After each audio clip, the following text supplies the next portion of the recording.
RAB ও DGFI বিলুপ্ত চেয়েছেন সাবেক সেনাপ্রধান ইকবাল করিম ভূঁইয়া গুমের মামলায়। সাবেক সেনা কর্মকর্তা জিয়াউল আহসানের বিরুদ্ধে সাক্ষ্যের জবানবন্দিতে এসব কথা বলেন তিনি। মামলার দ্বিতীয় দিনের সাক্ষ্য গ্রহণ শেষে 18 ফেব্রুয়ারি জেরার দিন ধার্য করেছেন ট্রাইব্যুনাল। 104 জনকে গুম করে হত্যা মামলায় জিয়াউল আহসানের বিরুদ্ধে দ্বিতীয় দিনে সাক্ষ্য দিতে ট্রাইব্যুনালে আসেন সাবেক সেনাপ্রধান ইকবাল করিম ভূঁইয়া। জবানবন্দিতে তিনি বলেন, 10,000 টাকার বিনিময়ে মানুষ খুন করত র্যাব। যাদের খুন করা হতো তাদের হত্যার পর পেট কেটে শরীরে ইট বেঁধে নদীতে ফেলে দেয়া হতো। তিনি জিজ্ঞাসা করেছেন যে এই হত্যা করার কারণে তুমি কত টাকা পেয়েছো? বলেছে যে প্রত্যেকটি হত্যার জন্য 10,000 টাকা। জিজ্ঞাসা করেছেন এই টাকা তুমি কি করেছো?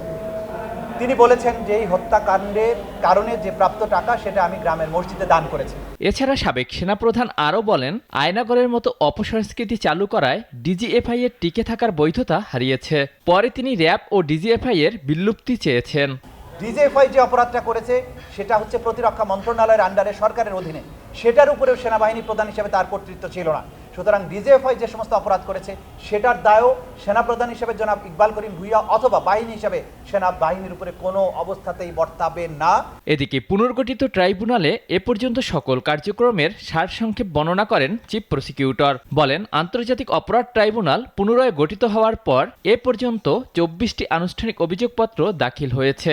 মামলার বিচার চলমান আছে 21টির, রায় ঘোষণা হয়েছে 3টির, আর সাজাপ্রাপ্ত আসামির সংখ্যা 26 জন। 3টি মামলায় সাজাপ্রাপ্ত আসামির সংখ্যা 26 জন, ক্ষমাপ্রাপ্ত আসামির সংখ্যা 1 জন।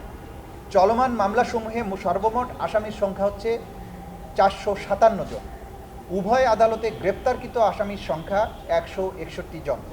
সরকার পরিবর্তনে বিচার কার্যক্রম প্রসঙ্গে এক প্রশ্নের জবাবে চিফ প্রসিকিউটর জানান, সরকার পরিবর্তনের সঙ্গে ট্রাইব্যুনালের বিচার বন্ধের কোনো সম্পর্ক নেই। নির্বাচিত সরকার আসলে বিচার আরও গতি পাবে প্রত্যাশা করেন তারা। অলিউল রনি, নাগরিক, ঢাকা।